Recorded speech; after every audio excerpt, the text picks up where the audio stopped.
हे hello everyone, कैसे हो आप सभी। I am Annu and welcome back we create चार फोल्डर। सो फ्रेंड, ये आज की हमारी सेकंड क्लास है प्लेज के ऊपर। कल हमने प्लेज का मीनिंग, उसके एसेंशियल एलिमेंट और right of pawnor and pawnee discuss किया था। अगर किसी ने वो वीडियो नहीं देखी तो जाकर देख सकता है, उसका लिंक नीचे डिस्क्रिप्शन के अंदर आपको मिल जाएगा। जो आज हम स्टार्ट करेंगे इस टॉपिक के अंदर, वो क्या रहेगा हमारा टॉपिक, ड्यूटी किसकी पोनी और पोनर की क्या क्या ड्यूटी है। ठीक है, सो लेट्स स्टार्ट।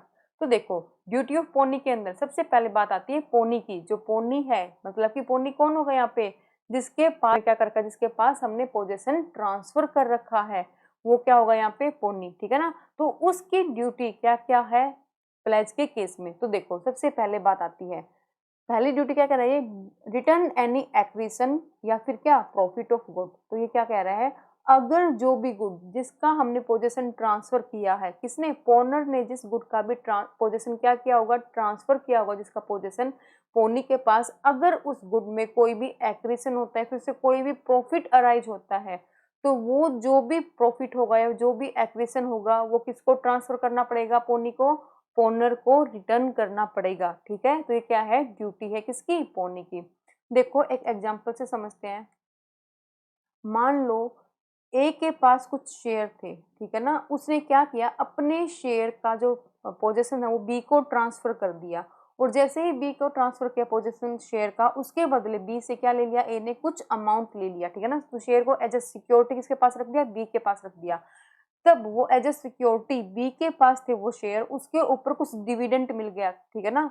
तो अब जो डिविडेंट मिला है वो किस, अभी शेयर किसके पास है, बी के पास है, लेकिन वो डिविडेंट जो भी रिसीव हुआ होगा, वो बी उस डिविडेंट को अपने पास नहीं रख सकता। उस पे जो भी प्रॉफिट अराइज हुआ है उस शेयर के कारण, बी को वो प्रॉफिट किसको वापस रिटर्न करना पड़ेगा, ए को। वो जो भी प्रॉफिट अराइज हुआ है उस सिक्योरिटी के ऊपर, वो रिटर्न करना पड़ेगा ए को। तो इस पॉइंट के अंदर ये कह रहा है, अगर कोई एक्विजिशन हुआ है उस गुड के ऊपर, कोई प्रॉफिट हुआ है उस गुड के ऊपर, तो वो रिटर्न करना पड़ता है किसको, पोनी को। किसके पास है, पोनर के पास। बात क्लियर हुई। यहाँ कोई एग्जांपल याद भी होगा, हमने बेलमेंट के केस में किया था, जहां पर क्या, बफेलो को क्या किया गया था, बफेलो का पोजीशन ट्रांसफर किया गया था। ठीक है ना। और उस केस में क्या था, बफेलो का बेबी बफेलो हुआ था, और वो वापस से किसको देना पड़ा, पोनी को, ओनर को रिटर्न करना पड़ा। तब उनका जो टाइम पीरियड था वो कंप्लीट हो गया पोजीशन का। ठीक है ना। तो इस केस में ये कह रहा है, कोई एक्विजिशन हुआ, जैसे उस केस में क्या था, बफेलो को क्या हुआ, बेबी बफेलो हुआ, या फिर क्या, जो भी यहाँ पर ए ने अपने शेयर दिए थे, उसके ऊपर क्या मिला, प्रॉफिट हुआ उस शेयर के ऊपर, तो वो जो प्रॉफिट है या फिर जो एक्विजिशन हुआ है गुड के ऊपर, वो पोनी को क्या करना पड़ेगा बच्चों, पोनर को वापस से रिटर्न करना पड़ेगा। तो ये ड्यूटी है किसकी, पोनी की। अब ये सेकंड है वो क्या है, take reasonable care of goods. मतलब कि जो भी गुड्स ट्रांसफर किए हैं, जिसका पोजीशन ट्रांसफर किया है किसने, पोनर ने, पोनी के पास, उस गुड्स को अच्छे से रीजनेबल उसका केयर करके रखना किसकी रिस्पॉन्सिबिलिटी, किसकी ड्यूटी है, पोनी की। जो हमने ऊपर वाले केस में बैंक का एग्जाम्पल लिया था, बैंक के केस में मिस्टर ए ने क्या किया था, अपना जो भी स्टॉक है वो किसके पास रख दिया था, एज ए सिक्योरिटी बैंक के पास। तो वहां पे बैंक की क्या ड्यूटी थी, बैंक ने उसको किस में रखा, गोडाउन में रखा, कि वो गुड्स क्या ना हो, खराब ना हो। तो वहां पे रीजनेबल केयर किया ना, तो वहां पे बैंक क्या था, पोनी था। तो उसकी क्या ड्यूटी बनती है कि जो भी वो गुड ट्रांसफर किए थे, जो भी स्टॉक ट्रांसफर किया था, उसकी रीजनेबल केयर करे कौन, पोनी। बात क्लियर, सेकंड वाला पॉइंट। ठीक है। फिर कहता है no unauthorised use of good. जो भी गुड ट्रांसफर किए हैं उसका कोई भी अनऑथोराइज्ड यूज ना करे, जो कि कॉन्ट्रैक्ट में मेंशन नहीं है। मान लो यहाँ पर जो हमारा बिल्कुल फर्स्ट एग्जांपल था, जिसके अंदर मिस्टर ए से मिस्टर बी ने क्या लिया, लोन लिया। तो मिस्टर बी से लोन लेने के लिए बी ने क्या किया था, अपनी बाइक एज ए सिक्योरिटी ए के पास रखी थी। ठीक है ना। तो अब यहाँ पे ऐसा नहीं हो सकता कि ए एज ए सिक्योरिटी बाइक तो है, उसका कोई अनऑथराइज यूज करें। तो अनऑथराइज यूज कैसे, कि उसको चलाने के लिए दे दे, मान लो किसी भी पर्सन को, अपने किसी फैमिली मेंबर को बाइक दे दी, चाबी क्या करने के लिए, उसको चलाने के लिए, और उसका हो गया क्या, एक्सीडेंट। लेकिन क्या ऐसे कोई कॉन्ट्रैक्ट में मेंशन था कि ए उस बाइक को यूज कर सकता है, सिर्फ उसने एज ए सिक्योरिटी ट्रांसफर की थी, तो उसकी रिस्पॉन्सिबिलिटी थी उसको उसका टेक केयर करके रखे, और उसको किसी को यूज करने के लिए, उसको अनऑथराइज यूज ना दे, किसी को यूज करने के लिए पर्पज के लिए ना दे, जो कि कॉन्ट्रैक्ट में मेंशन है ही नहीं। ऐसा कुछ भी कॉन्ट्रैक्ट में मेंशन नहीं था कि ए है उसको क्या कर सकता है, यूज कर सकता है, फिर किसी भी पर्सन को यूज करने के लिए दे सकता है। लेकिन इस केस में ए ने क्या किया, उस बाइक को यूज करने के लिए किसी थर्ड पर्सन को दे दिया, और उस बाइक एक्सीडेंट के कारण क्या होगी, डैमेज होगी। तो इस केस में ए की क्या ड्यूटी बनती है, ए जो भी डैमेज होगा अनऑथराइज्ड यूज के कारण वो बी को क्या करेगा, उसको उस लॉस को रिकवर करेगा।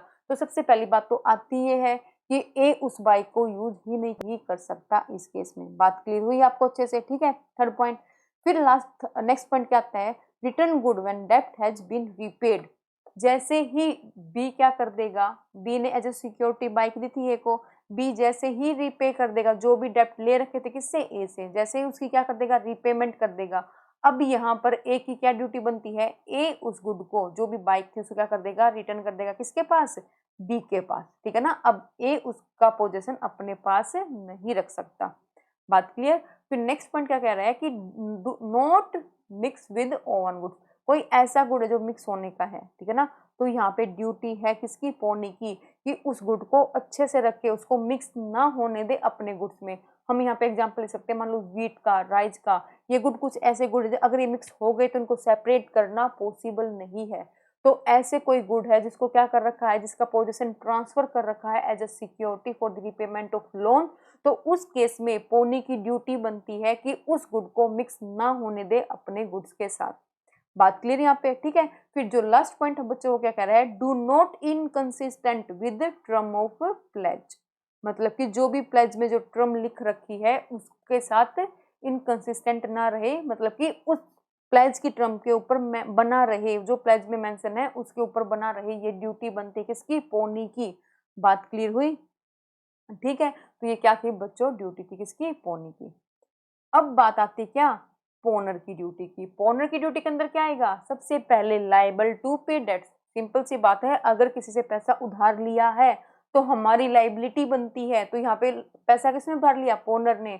तो जो भी पैसा उधार लिया है यहाँ पे पोनर की लाइबिलिटी बनती है कि उस डेप्ट को क्या करे, पे करे पोनी को। बात clear. Compensate pawnee for extraordinary expense. तो इस केस में क्या कह रहा है, अगर कोई भी एक्स्ट्रा ऑर्डिनरी एक्सपेंस कर दिए पोनी ने उसके जो भी गुड्स है उसके टेक केयर के लिए, तो अब ये ड्यूटी बनती है किसकी, पोनर की, उस एक्सपेंस को पे करे किसको, पोनी को, उस एक्सपेंस की भरपाई करे, उस एक्सपेंस को पे करे, जो हमने किसमें देखा था, अपने बैंक वाले एग्जाम्पल में देखा था। ठीक है, ये पॉइंट क्लियर यहाँ पे। फिर जो नेक्स्ट पॉइंट हो क्या कह रहा है, disclose all fault in good. अगर कोई भी फॉल्ट है पहले से गुड के अंदर, तो पोनर की क्या बनती है बच्चों, ड्यूटी बनती है कि वो सारे के सारे फॉल्ट जो भी गुड के अंदर है उसको पहले से डिस्क्लोज करे किसके सामने, पोनी के सामने। ठीक है।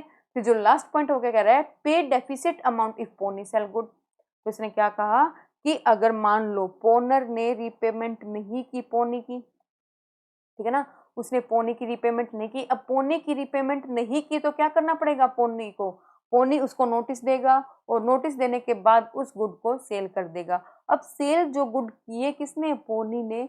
तो अब अगर मान लो सेल करने के बाद वहां से पूरी अमाउंट जो डेट की है वो रिकवर नहीं हो पाती, तो जितनी भी अमाउंट, जितना बैलेंस बचा है वो रिस्पॉन्सिबिलिटी पोनर की बनती है, उस बैलेंस को, उस अमाउंट को पे करे किसको, पोनी को।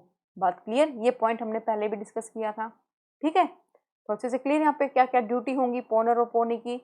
अब जो बात आती है बच्चों, अब आता है क्या डिफरेंस किसके बीच में, बेलमेंट और प्लेज के बीच में क्या क्या डिफरेंस है। देखो तो बेलमेंट और प्लेज में क्या डिफरेंस है। सबसे पहले बेलमेंट, बेलमेंट में क्या होता है, ट्रांसफर किया जाता है good from one person to another, किसी स्पेसिफिक पर्पज के लिए, ठीक है ना। वो स्पेसिफिक पर्पज हम डिस्कस कर चुके हैं। वो पर्पज बच्चों आपका यूज का हो सकता है, वो पर्पज है आपका क्या, अल्ट्रेशन पर्पज हो सकता है, या फिर वो पर्पज टेक केयर का भी हो सकता है, या फिर वो रिपेयर का पर्पज भी हो सकता है। कोई भी स्पेसिफिक पर्पज होता है जिसके कारण हम क्या करते हैं, अपने गुड को ट्रांसफर करते हैं किसको, दूसरी पार्टी को, दूसरे पर्सन को। ठीक है। अब प्लेज के अंदर क्या, प्लेज के अंदर एक पर्सन अपने गुड को ट्रांसफर करता है किस पर्पज से, सिर्फ सिक्योरिटी के पर्पज, ठीक है ना। एज ए सिक्योरिटी, क्या हमने एज ए सिक्योरिटी रखा है उस गुड को, किस चीज की सिक्योरिटी, कि हम रिपेमेंट कर देंगे डेब्ट की, उसको हमने क्या कहा, प्लेज कहा। बात क्लियर यहाँ पे, दोनों का मीनिंग क्लियर, बेलमेंट और प्लेज का। फिर जो भी डिफाइन किया गया है बेलमेंट, वो कॉन्ट्रैक्ट एक्ट 1872 के सेक्शन 148 में के अंदर क्या उसकी डेफिनेशन दी गई है। 148 के अंदर क्या किया गया है, डिफाइन किया गया है। और जो आपका प्लेज का कॉन्ट्रैक्ट है वो हमारा इंडियन कॉन्ट्रैक्ट एक्ट 1872 के सेक्शन 172 में क्या किया गया है बच्चों, डिफाइन किया गया है। ठीक है। तो फिर देखो, फिर आती है पार्टी। तो इसके अंदर जो भी पार्टी होंगे वो कितनी पार्टी होंगी, 2 पार्टी होंगी, ठीक है। जो भी हमने क्या किया, डिलीवर किया अपने गुड का पोजेशन, बेलर ट्रांसफर करता है किसके पास, बेली के पास। जो पर्सन ट्रांसफर करेगा उसको हम क्या कहते हैं, बेलमेंट के अंदर बेलर, और जिसके पास ट्रांसफर किया जाता है, जो रिसीव करता है उसका पोजेशन, उसको क्या कहते हैं, बेली, ठीक है। फिर उसके बाद बात आती है किसकी, प्लेज की। तो प्लेज के अंदर 2 पार्टी होंगे, उसको हम क्या कहेंगे, प्लेजर, ठीक है, या फिर क्या, प्लेजी। प्लेजर को ही हम पोनर भी कह देते हैं और प्लेजी को हम पोनी भी कह देते हैं। तो जो पर्सन गुड का पोजीशन ट्रांसफर करता है उसको हम क्या कहेंगे, प्लेजर और पोनर, और जो उस गुड के पोजीशन को रिसीव करता है उसको क्या कहेंगे, प्लेजी और पोनी। वहां पे 2 पार्टी क्या थी, बेलर और बेली, और प्लेजी किसमें 2 पार्टी क्या है बच्चों, प्लेजर पोनर या फिर प्लेजी या पोनी। बात क्लियर, ठीक है। फिर बात आती है किसकी, कंसीडरेशन की। तो इसके अंदर कंसीडरेशन हो भी सकता है या फिर नहीं भी हो सकता। याद होगा आपको gratuitous type of bailment, non gratuitous type of bailment. Gratuitous bailment कौन सी थी, जिसके अंदर हम कोई भी कंसीडरेशन पे नहीं करते सामने वाली पार्टी को, ठीक है ना। तो इस केस में कंसीडरेशन इन्वॉल्व हो भी सकता है और नहीं भी हो सकता। इसके अंदर ऑलवेज कंसीडरेशन प्रेजेंट रहेगा प्लेज के अंदर, याद रखना, ठीक है। अब बात आती है क्या, right to sell. Right to sell के अंदर क्या क्या बेली के पास राइट है उसके गुड को सेल करने का, बिल्कुल भी नहीं। वहां पे जो बेली है वो बेलर के गुड को सेल नहीं कर सकता। लेकिन प्लेज के केस में जो प्लेजी है या फिर पोनी है उसके पास राइट है क्या करने का, गुड को सेल करने का। किसके, पोनर के गुड को। कब, क्या रीजन था, तब वो जो भी लोन की रिपेमेंट है, डेब्ट की रिपेमेंट है, उसको पे नहीं कर पाएगा। कब, टाइम पे, जो भी टाइम गिवन था। तो उस केस में क्या होता है, प्लेजी के पास राइट होता है उस गुड को क्या कर दे, सेल कर दे आगे थर्ड पार्टी को। बात क्लियर यहाँ पे। फिर बात आती है किसकी, यूज ऑफ गुड की। तो यहाँ पे bailee can use the good only for the specific purpose only and not otherwise. मतलब कि जो भी स्पेसिफिक पर्पज गिवन है कॉन्ट्रैक्ट के अंदर, उसी पर्पज के लिए सिर्फ उस गुड को यूज कर सकता है कौन, बेली। याद होगा, ठीक है ना, जिस पर्पज के लिए हमने कॉन्टेक्ट किया है उसी पर्पज के लिए उसको यूज कर सकता है। लेकिन प्लेज के केस में क्या बच्चों, पोनी के पास राइट नहीं होता गुड को यूज करने का, क्योंकि हमने गुड को एज ए सिक्योरिटी दिया है, ना कि उसको यूज करने के पर्पज से। बात क्लियर। फिर बात क्या आती है, पर्पज की। मेन पर्पज क्या होता है इसके अंदर, हमने एग्जाम्पल पढ़े थे, सेफ कीपिंग का पर्पज, यूज का, अल्ट्रेशन का, रिपेयर का, एटसेट्रा। इसके अंदर जो पर्पज है वो क्या है, इसके अंदर जो पर्पज है वो है कि हमने वो जो गुड रखा है, सामने वाले को जो गुड प्लेज किया है वो एज अ सिक्योरिटी प्लेज किया है कि हम क्या कर देंगे, आपके डेब्ट की रिपेमेंट कर देंगे, या फिर जो हमने प्रोमिस की है उसको क्या कर देंगे, परफॉर्म कर देंगे। बात क्लियर। दोनों के अंदर पर्पज क्या है, अलग अलग। उसके अंदर सेफ कीपिंग, यूज, अल्ट्रेशन, कोई भी स्पेसिफिक पर्पज हो सकता है, लेकिन वहां पे सिर्फ एक ही पर्पज है प्लेज के केस में, और वो क्या है बच्चों, रिपेमेंट ऑफ डेब्ट and performance of the promise. बात क्लियर यहाँ पे। तो डिफरेंस ऐसे से क्लियर, बेलमेंट क्या है और प्लेज क्या है, ठीक है। तो चलो अब जो हमारा नेक्स्ट टॉपिक है इसके अंदर, और जो लास्ट टॉपिक है बच्चों वो क्या है आपका, हु कैन प्लेज। जो गुड्स है आपके उसको प्लेज कौन कर सकता है। जनरली हम क्या पढ़ते हैं, जो गुड्स है हमारे उसको कौन प्लेज कर सकता है, जो ओनर होगा किसका, उस गुड का, वो ही सिर्फ क्या कर सकता है, ये जो गुड्स है इनको प्लेज कर सकता है किसी थर्ड पार्टी को, ठीक है ना। यही हमने पढ़ा ना कि सामने वाली जो भी पार्टी है उसको प्लेज करना है गुड्स को, तो कौन कर सकता है, सिर्फ ओनर ही क्या कर सकता है, इस गुड को प्लेज कर सकता है। किसको, अनदर पार्टी को, ठीक है ना। थर्ड पार्टी में यहाँ पे क्या आएगा बच्चों, अनदर पार्टी। तो कौन कर सकता है उसको, गुड्स को प्लेज, ओनर, ठीक है ना। जनरली हम यही पढ़ते हैं, लेकिन बच्चों इसकी क्या है, कुछ एक्सेप्शन है। एक्सेप्शन क्या, कुछ और भी केस ऐसे हो सकते हैं जिसके अंदर हम क्या कर सकते हैं, कोई और पार्टी भी प्लेज कर सकती है गुड्स को ओनर के अलावा। अब पढ़ते हैं उनको, कौन कौन सी ऐसी पार्टी है जो ओनर के अलावा उस गुड को क्या कर सकती है, प्लेज कर सकती है। तो देखो, तो सबसे पहले क्या आता है आपका, प्लेज बाय मर्केंटाइल एजेंट। अगर आपने कोई एजेंट अपॉइंट कर रखा है, एजेंट कौन सा, मर्केंटाइल एजेंट अपॉइंट कर रखा है। फॉर एग्जांपल मान लो आप क्या करते हो, आपका कोई काम है फॉर एग्जांपल दिल्ली के अंदर क्या करने का, गुड्स को सेल करने का, ठीक है ना। तो आप अपन उस काम को क्या करना चाहते हो, इंक्रीज करना चाहते हो, तो आपने क्या किया, एक एजेंट को अपॉइंट किया, कहाँ पे, मान लो रोहतक के अंदर, ठीक है। तो उस केस के अंदर जो आपने एजेंट अपॉइंट किया है, तो वो भी गुड को क्या करेगा, अगर उसके पोजेशन को ट्रांसफर करेगा तो उसको भी हम क्या मानेंगे कि उसने गुड को क्या कर दिया, प्लेज कर दिया। उस केस में वो भी क्या माना जाएगा, वैलिड प्लेज का कॉन्ट्रैक्ट माना जाएगा। ठीक है, तो इसके अंदर क्या लिख रखा है देखो, where mercantile agent is with the consent of the owner in the possession of good or the document of title to goods any pledge made by him when acting in the ordinary course of business of the mercantile agent। तो इसने क्या कहा, जो mercantile agent है वो कोई ordinary course के अंदर, ठीक है ना, क्या करता है, कोई एक्ट करता है, क्या करने का, गुड को प्लेज करने का, लेकिन वो राइट किसने दे रखा है, वो कंसेंट किसने दे रखी है, ओनर ने दे रखी है। जैसे एग्जाम्पल में हमने देखा कि जो एक दिल्ली में क्या है, एक सेलर है, प्रोडक्ट गुड्स सेल करता है दिल्ली के अंदर, ठीक है, तो उसने क्या किया, अपने एक एजेंट अपॉइंट कर लिया रोहतक के अंदर। अब जो उसने एजेंट को क्या किया है, अपॉइंट किया है, तो वो किसने ऑथोराइज कर दिया, ओनर ने ऑथोराइज किया है, तभी तो क्या कर सकता है वो एजेंट रोहतक के अंदर गुड को सेल कर सकता है। तो अब ये एजेंट कोई भी गुड किसी को प्लेज करता है सामने वाली पार्टी को, तो उस केस में क्या माना जाएगा, वैलिड माना जाएगा। ठीक है, लेकिन वो कब करना चाहिए, ऑर्डिनरी कोर्स ऑफ बिजनेस, जो कॉन्ट्रैक्ट हो रखा है जिस ऑर्डिनरी कोर्स ऑफ बिजनेस के अंदर, उस कॉन्ट्रैक्ट के अकॉर्डिंग जिसके अंदर वो एक्ट कर रहा है उसके अकॉर्डिंग उसने क्या किया है, उसके अंदर रह के उसने क्या किया है, उस गुड को प्लेज किया है। बात क्लियर हुई यहाँ पे। अब बात आती है क्या क्या एसेंशियल है, क्या क्या नेसेसरी कंडीशन है इसके वैलिड होने के। तो सबसे पहले देखो, सबसे पहला क्या बच्चों, the person plays the good must be a mercantile agent. वो क्या होना चाहिए, एक मर्केंटाइल एजेंट होना चाहिए। ठीक है, second, mercantile agent must be possession either of the good or the document of title to goods. उस मर्केंटाइल एजेंट के पास पोजेशन होना चाहिए, क्या, गुड का पोजेशन, या फिर क्या, जो डॉक्यूमेंट ऑफ टाइटल है उस गुड का, उनमें से किसी का भी पोजेशन किसके पास होना चाहिए, उस एजेंट के पास होना चाहिए, तभी वो क्या माना जाएगा, वैलिड प्लेज का कॉन्ट्रैक्ट माना जाएगा। ठीक है, फिर आगे क्या, such possession must be with the consent of the owner. जो भी पोजेशन है एजेंट के पास उस गुड का, उस डॉक्यूमेंट ऑफ टाइटल का, वो किसके कंसेंट पे होना चाहिए, वो ओनर, जो भी ओनर है, यहाँ पे क्या, यहाँ इस एग्जांपल में क्या, जो दिल्ली के अंदर जो ओनर है, तो इसकी कंसेंट पे ही क्या है, इस एजेंट के पास, मर्केंटाइल एजेंट के पास उसकी पोजेशन है। तो ठीक है ना, तो जो भी पोजेशन है एजेंट के पास वो किसके कंसेंट पे होना चाहिए, ओनर की कंसेंट पे होना चाहिए।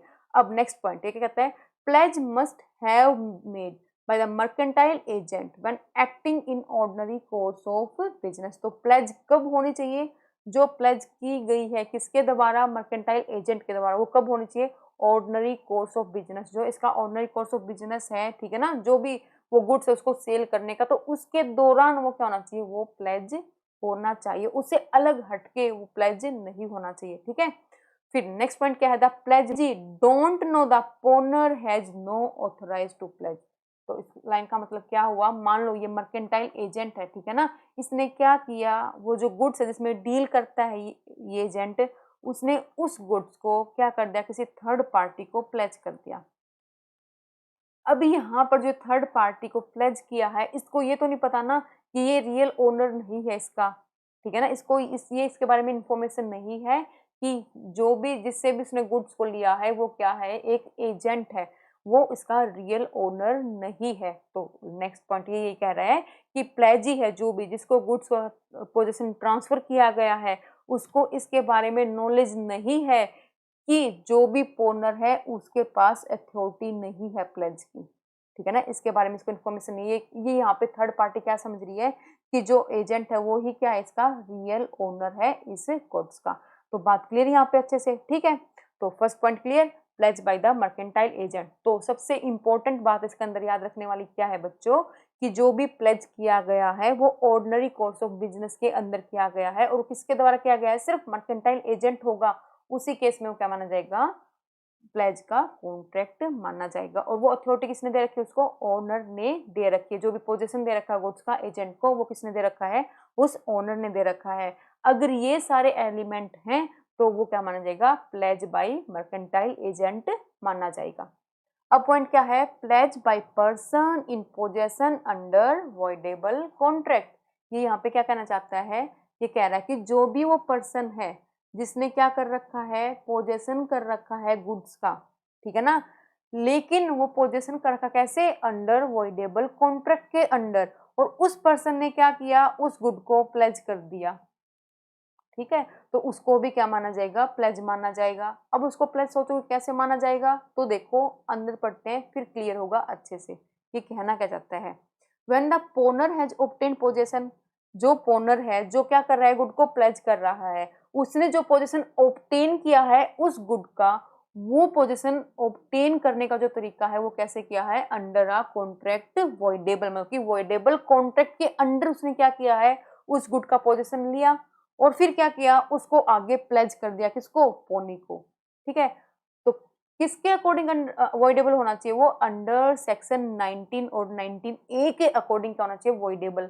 सेक्शन 19 आपको याद हो हमने क्या पढ़ा था, without free consent of the party, याद है, जहां पर हम जो सामने वाली पार्टी से कोई भी कॉन्ट्रैक्ट करते कैसे, बिना उसकी फ्री कंसेंट के, जिसके अंदर क्या था, फ्रॉड था, मिस रिप्रेजेंटेशन था और अनड्यू इन्फ्लुएंस था, जो किसके अंदर था आपका 19A के अंदर क्या था आपका, अनड्यू इन्फ्लुएंस। तो इसके थ्रू आपने कोई भी कॉन्ट्रैक्ट किया और उससे पार्टी से क्या किया आपने, उस कॉन्ट्रैक्ट के अकॉर्डिंग कोई भी गुड्स का पोजीशन अपने पास ले लिया बिना उसकी फ्री कंसेंट के, ठीक है ना, और फिर क्या किया, उस गुड को आगे पोनी को क्या कर दिया, ट्रांसफर कर दिया। बात क्लियर हुई यहाँ पे, ठीक है, यहाँ पे यही कह रहा है, but the contract has not the rescinded at the time of pledge. तो जो भी जिस पार्टी से उसने कॉन्ट्रैक्ट किया था वो वॉइडेबल कॉन्ट्रैक्ट हुआ था, उस पार्टी ने अभी उस कॉन्ट्रैक्ट को रिसाइंड नहीं किया है, मतलब कि उस कॉन्ट्रैक्ट को अभी तोड़ा नहीं है, उसको खत्म नहीं किया है अभी उस पार्टी ने जिसके साथ उसने क्या किया था, कॉन्ट्रैक्ट किया था, किसके बिना उसकी फ्री कंसेंट के, उसने अभी उस कॉन्ट्रैक्ट को तोड़ा नहीं है। तो उस केस में अगर जो भी वो पर्सन है जिसने पोजीशन लिया है उस गुड्स का, अगर वो उसको क्या कर देता है, ट्रांसफर कर देता है, ठीक है ना, और जो भी पोनी है और वो एक्वायर कर लेता है उस गुड को as a good title of the court, मतलब कि पोनी ने जो भी वो पोजीशन लिया उस गुड का वो एज अ गुड टाइटल लिया है, मतलब कि उसको उसके बारे में कोई भी इंफॉर्मेशन नहीं है कि जो ये जो गुड्स का पोजीशन है किसके पास, पोनर के पास, वो टाइटल क्या उसके पास डिफेक्टेड टाइटल है, उसके बारे में उसको कोई भी इंफॉर्मेशन नहीं है, और वो एक क्या कर रहा है, गुड फेथ में क्या कर रहा है, एक्ट कर रहा है यहाँ पे पोनी, तो उसको क्या माना जाएगा, प्लेज का कॉन्ट्रैक्ट माना जाएगा। बात क्लियर हुई यहाँ पे, क्या क्या कह रहे हैं, pledge by person in possession under voidable contract. तो देखो एक एग्जांपल से समझते हैं, अच्छे से क्लियर होगा। मान लो तीन पार्टी यहाँ पे ए, बी और सी। बी है यहाँ पे पोनर, सी है यहाँ पे पोनी। तो देखो बी ने क्या किया, बी कोई पर्सन है, ठीक है, फॉर एग्जाम्पल ये कोई ज्वेलर है। अब बाय फ्रॉड, फ्रॉड से क्या किया, बी ने फ्रॉड से क्या, फ्रॉड से ए से ज्वेलरी ले ली, ठीक है, बाय इसके साथ फ्रॉड करके बी ने क्या किया, ए से ज्वेलरी ले ली। अब उसने बी ने जैसे ही उसे ज्वेलरी ली, कैसे लिए, फ्रॉड करके, और एक को अभी इसके बारे में नॉलेज नहीं है कि बी ने सब क्या किया है, फ्रॉड किया है। ऐसे कैसे हो सकता है, मान लो बी ने ए को क्या कह दिया कि मेरे को ये ज्वेलरी पसंद आई है, मेरे को सारी दे दो, बाद में क्या कर दूंगा, रिटर्न कर दूंगा। ठीक है, नॉर्मली ऐसा होता तो नहीं ज्वेलरी के केस में, लेकिन कई बार हो जाता है जहां पर ए बी को पहले से जानता हो, ठीक है ना, बी ने ज्वेलरी ले ली किससे, ए से, और क्या कह के कि बाद में ज्वेलरी जो पसंद नहीं आई इसको क्या कर दूंगा, रिटर्न कर दूंगा। लेकिन बी की जो इंटेंशन थी वो क्या थी, रिटर्न करने की नहीं थी, फ्रॉड के पर्पज से क्या लिया है, ए से ज्वेलरी ली है, और अभी इनके बीच में कॉन्ट्रैक्ट है वो रिसाइंड में की, अभी ए को इसके बारे में नॉलेज ही नहीं, तो इससे कोई भी कॉन्ट्रैक्ट रिसाइंड किया ही नहीं इसने बी से, इनके बीच में वो कॉन्ट्रैक्ट अभी बना हुआ है। तो बी ने के पास जैसे ही वो ज्वेलरी आई, बी ने क्या किया, सी से पैसा ले लिया, फॉर एग्जाम्पल 10 लाख रुपए, और उसके बदले ज्वेलरी सी को एज अ सिक्योरिटी रख दी, ठीक है ना, वो ज्वेलरी थी जो ली थी ज्वेलर से, वो एज अ सिक्योरिटी किसको दे दी, सी को दे दी। तो इस केस में जो सी ने जो कॉन्ट्रैक्ट किया है बी से प्लेज का, वो क्या किया है, गुड टाइटल में किया है, सी को इसके बारे में कोई भी नॉलेज नहीं है कि जो बी के पास जो ज्वेलरी है वो बाय फ्रॉड से उसने क्या किया है, ए से ले रखी है। तो इस केस में बच्चों जो भी कॉन्ट्रैक्ट है, ठीक है, जो भी कॉन्ट्रैक्ट है ये प्लेज का कॉन्ट्रैक्ट माना जाएगा। सबसे पहली कंडीशन क्या, इनके बीच में वो कॉन्ट्रैक्ट अभी भी बना हुआ है, ठीक है, वो टूटा नहीं है। सेकंड कंडीशन क्या, सी को इसके बारे में कोई भी नॉलेज नहीं है कि जो भी टाइटल है बी के पास ज्वेलरी का वो टाइटल कैसा है, डिफेक्टेड, इसके बारे में सी के पास कोई नॉलेज नहीं हो। सी ने वो एज अ गुड फेथ में क्या किया है, बी के साथ वो कॉन्ट्रैक्ट किया है। तो इस केस में सी के पास क्या राइट होगा, अगर बी पेमेंट नहीं करता सी को, तो सी के पास क्या राइट है उसकी ज्वेलरी को सेल करने का। ठीक है, तो ये कॉन्ट्रैक्ट ऑफ प्लेज माना जाएगा। बात क्लियर, ये वाला पॉइंट क्लियर अच्छे से? ठीक है, फिर आपका जो नेक्स्ट पॉइंट आता है बच्चों क्या आता है, लिमिटेड। अब लिमिटेड इंटरेस्ट के अंदर क्या है, when the pawnor not being the owner of the good and having limited interest, मतलब कि जो भी पोनर है, जो भी पोनर है वो उस गुड का ओनर नहीं है, लेकिन उसका उस गुड के अंदर क्या है, लिमिटेड इंटरेस्ट है। ठीक है ना। अब उसने क्या किया, उस लिमिटेड इंटरेस्ट के रहते उस गुड को आगे क्या कर दिया, प्लेज कर दिया, तो वो प्लेज वैलिड माना जाएगा। एग्जाम्पल देखो, मान लो कोई ए है, उसको एक बाइसिकल मिली, ठीक है ना, उसके ऊपर 500 रुपए लगाए और उसने क्या किया, उसको ठीक किया और उसको एज ए सिक्योरिटी बी के पास रख दिया और बी से क्या कर ली, कुछ अमाउंट रिसीव कर ली। लेट से मान लो 1000 रुपए ले लिए बी से और एज ए सिक्योरिटी क्या दे दी बी को, एक साइकिल दे दी जो उसको मिली थी, उसके ऊपर 500 रुपए लगाए और उसको वो साइकिल दे दी बी को, ठीक है ना, एज ए सिक्योरिटी। अब मान लो उसका ओनर आ जाता है उस साइकिल का, तो उस ओनर के पास ये राइट है कि उस साइकिल को ले किससे, पोनी से, क्या करके 500 रुपए जो भी ए ने स्पेंड किए थे उसके ऊपर, वो 500 रुपए देगा किसको, पोनी को, और अपनी साइकिल ले सकता है। लेकिन तब तक ओनर नहीं आता, तो जो भी कॉन्ट्रैक्ट हो रखा है ए और बी के बीच में, वो कॉन्ट्रैक्ट क्या माना जाएगा, वैलिड कॉन्ट्रैक्ट ऑफ प्लेज माना जाएगा। और ए के पास उसका जो इंटरेस्ट हो कितना है, सिर्फ लिमिटेड इंटरेस्ट ही है, किसके पास, ए के पास। तो जितना भी लिमिटेड इंटरेस्ट है, अगर ओनर आ जाता है तो वो लिमिटेड इंटरेस्ट रीपे करना पड़ेगा और अपनी साइकिल को ले जा सकता है। बात क्लियर यहाँ पे लिमिटेड इंटरेस्ट वाली? ठीक है। फिर जो आपका नेक्स्ट पॉइंट आता है वो क्या आता है, प्लेज बाय सेलर और buyer in possession of good after the sale. अब ये यहाँ पे क्या कह रहा है, आफ्टर द सेल का मतलब क्या, कि प्लेज कर दिया किसने, सेलर ने, सेल करने के बाद कैसे प्लेज कर सकता है उस गुड को। ठीक है, तो देखो एक एग्जाम्पल से अच्छे से क्लियर होगा। एग्जाम्पल देखो, एक सेलर है, मान लो उसने क्या किया, एक रेफ्रिजरेटर, ठीक है, एक सेलर है किसका, इलेक्ट्रॉनिक्स का, किसका सेलर है, एक इलेक्ट्रॉनिक्स का सेलर है।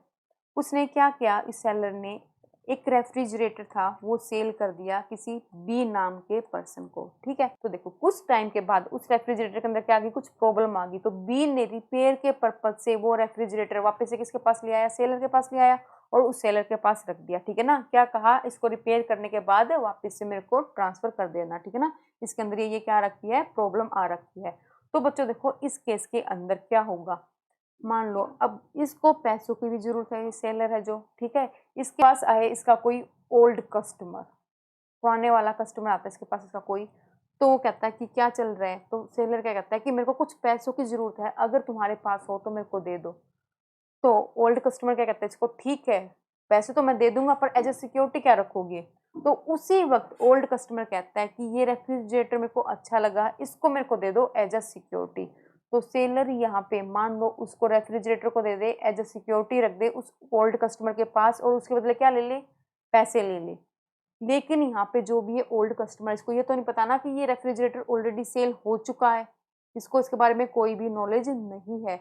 तो ऐसा कोई भी कॉन्ट्रैक्ट करता है सेलर, उस गुड्स को उसने क्या कर दिया, सेल कर दिया, उसके पास उसका ओनरशिप, उसके पास उसकी ओनरशिप नहीं है, लेकिन उसने फिर भी क्या किया, उसको एज अ प्लेज सामने वाली पार्टी के पास, पोनी के पास रख दिया। तो इस केस में ये क्या माना जाएगा, वैलिड प्लेज माना जाएगा। और हाँ एक चीज और, कि जो भी ओल्ड कस्टमर है इसने गुड फेथ में वो रेफ्रिजरेटर लिया है, मतलब कि उसको उसके बारे में अनअवेयर है कि अब ये जो सेलर है जिसने उसको एज अ प्लेज उसके लिए क्या रखा, वो रेफ्रिजरेटर रखा है, वो उसका ओनर नहीं है।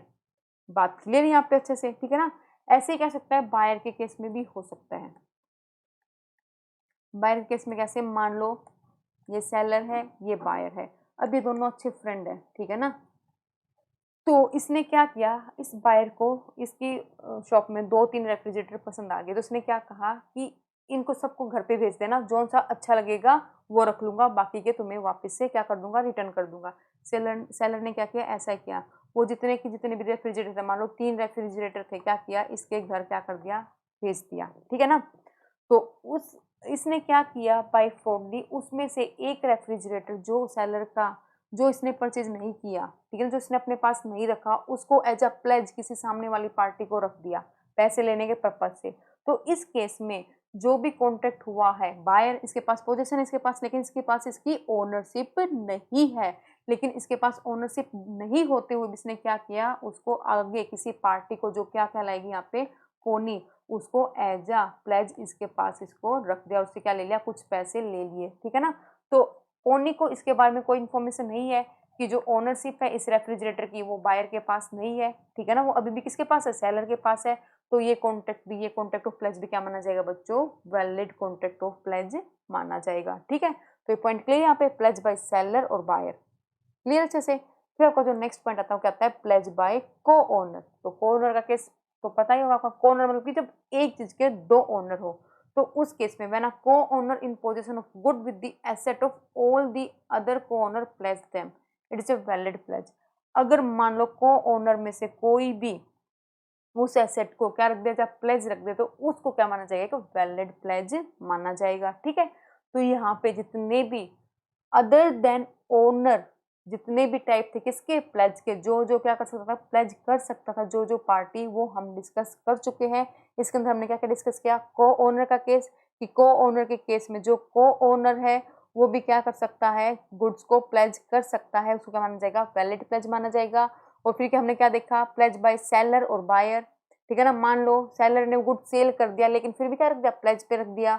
अब पोनी को इसके बारे में इंफॉर्मेशन नहीं है, और ऐसा ही किसने किया, मान लो बायर ने किया, ठीक है ना, उसके पास उसका ओनरशिप नहीं है, लेकिन उसने फिर भी क्या कर दिया, उस गुड को प्लेज पे रख दिया, तो उसको एक वैलिड प्लेज माना जाएगा। लेकिन जो भी पोनी है वो अवेयर नहीं है उसके बारे में। लिमिटेड इंटरेस्ट, मान लो किसी गुड्स के अंदर आपका लिमिटेड इंटरेस्ट, आप उसके ओनर नहीं हो और आपने उसको प्लेज पे रख दिया, तो उस केस में उसको क्या माना जाएगा, वैलिड प्लेज माना जाएगा। लेकिन कितना, जितने तक का आपके पास उसका इंटरेस्ट है उतना ही, ठीक है। फिर जो सबसे पहला पढ़ा था हमने, वो क्या पढ़ा था, pledge by a person in a possession under voidable contract, कि आपके पास पोजेशन तो है गुड्स का, लेकिन कैसे, वॉइडेबल कॉन्ट्रैक्ट के अंडर है, ठीक है। और आपने उस गुड को आगे प्लेज कर दिया, तो जो भी पोनी था जिसको आपने प्लेज किया, उसके बाद उसको वो अनअवेयर था इसके बारे में, और फिर भी क्या माना जाएगा, वो एक वैलिड कॉन्ट्रैक्ट माना जाएगा प्लेज का, ठीक है। और सबसे पहला क्या पॉइंट था इसके अंदर, प्लेज बाय मर्केंटाइल एजेंट। अगर कोई मर्केंटाइल एजेंट क्या करता है, प्लेज करता है किसी गुड को, उसको भी क्या माना जाएगा, एक वैलिड प्लेज माना जाएगा। तो ये क्या केस थे, कुछ केस थे जिसके अंदर ओनर ना होते हुए भी हम गुड्स को क्या कर सकते हैं, प्लेज कर सकते हैं, और वो क्या माना जाएगा, एक ऑथोराइज्ड प्लेज माना जाएगा, एक वैलिड प्लेज माना जाएगा। तो यहाँ पे हमारा टॉपिक कंप्लीट। मिलते हैं अपनी नेक्स्ट वीडियो में, तब तक के लिए bye bye, have a nice day.